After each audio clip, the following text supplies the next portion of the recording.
आमल की एकादशी व्रत कथा। 88,000 ऋषियों को संबोधित करते हुए सूत जी ने कहा, हे विप्रों, प्राचीन काल की बात है। महान राजा माधाता ने वशिष्ठ जी से पूछा, हे वशिष्ठ जी, यदि आप मुझ पर प्रसन्न हैं तो ऐसे व्रत का विधान बताने की कृपा करें जिससे मेरा कल्याण हो। महर्षि वशिष्ठ जी ने कहा, हे राजन, सब व्रतों से उत्तम और अंत में मोक्ष देने वाला आमल की एकादशी का व्रत है।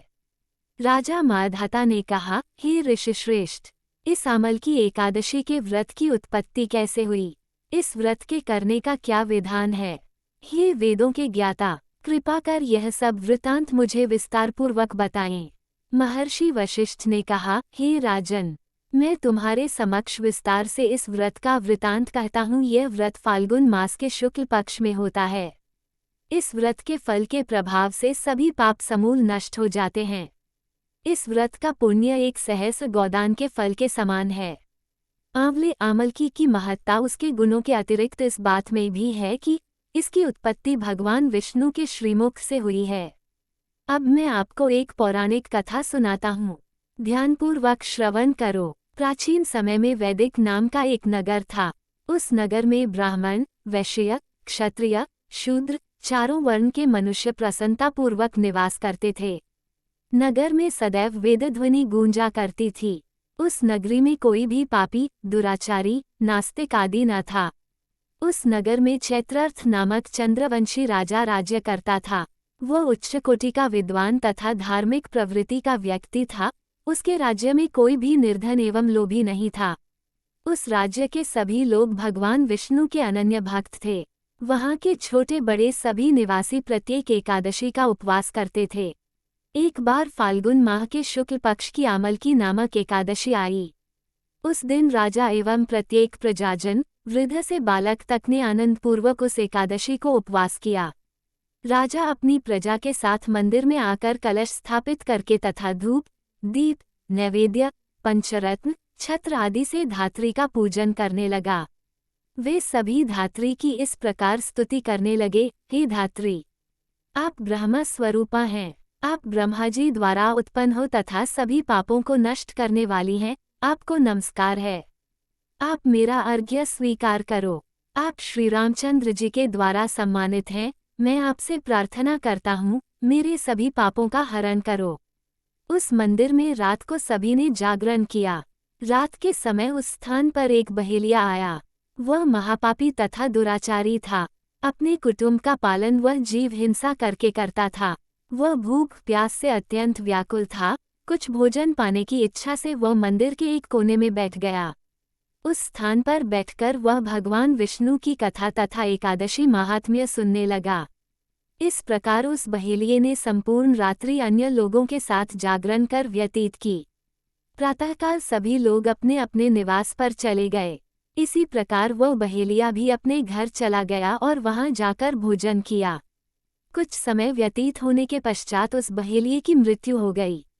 हालांकि जीव हिंसा करने के कारण वह घोर नरक का भागी था, परंतु उस दिन आमल की एकादशी व्रत तथा जागरण के प्रभाव से उसने राजा विदुर्त के यहाँ जन्म लिया।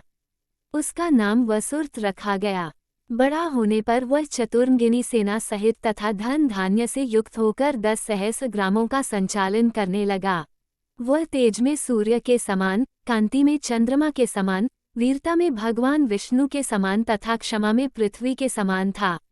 वह अत्यंत धार्मिक, सत्यवादी, कर्मवीर और विष्णु भक्त था। वह प्रजा का समान भाव से पालन करता था। दान देना उसका नित्य का कर्म था।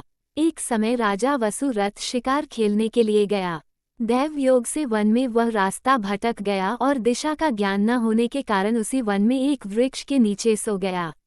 कुछ समय पश्चात पहाड़ी डाकू वहां आए और राजा को अकेला देखकर मारो मारो चिल्लाते हुए राजा वसुरथ की ओर दौड़े। वह डाकू कहने लगे कि इस दुष्ट राजा ने हमारे माता पिता, पुत्र पौत्र आदि समस्त संबंधियों को मारा है तथा देश से निकाल दिया। अब हमें इसे मारकर अपने अपमान का बदला लेना चाहिए।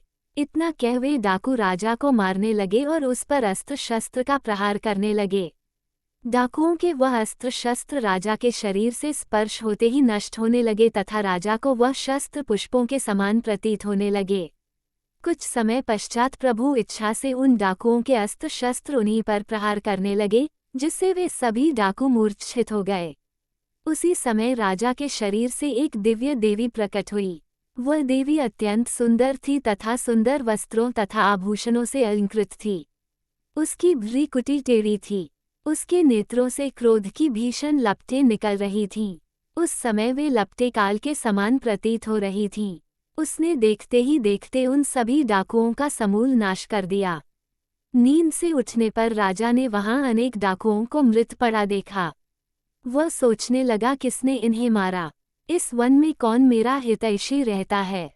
राजा वसुरथ ऐसा विचार कर ही रहा था कि उसी समय आकाशवाणी हुई, हे राजन, इस संसार में भगवान विष्णु के अतिरिक्त तेरी रक्षा कौन कर सकता है?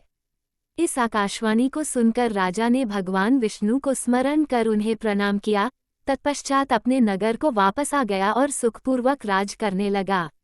महर्षि वशिष्ठ ने कहा, हे राजन, ये सब आमल की एकादशी के व्रत का प्रभाव था। जो मनुष्य एक भी आमल की एकादशी का व्रत करता है, वह प्रत्येक कार्य में सफल होता है तथा अंत में वैकुंठ धाम को पाता है।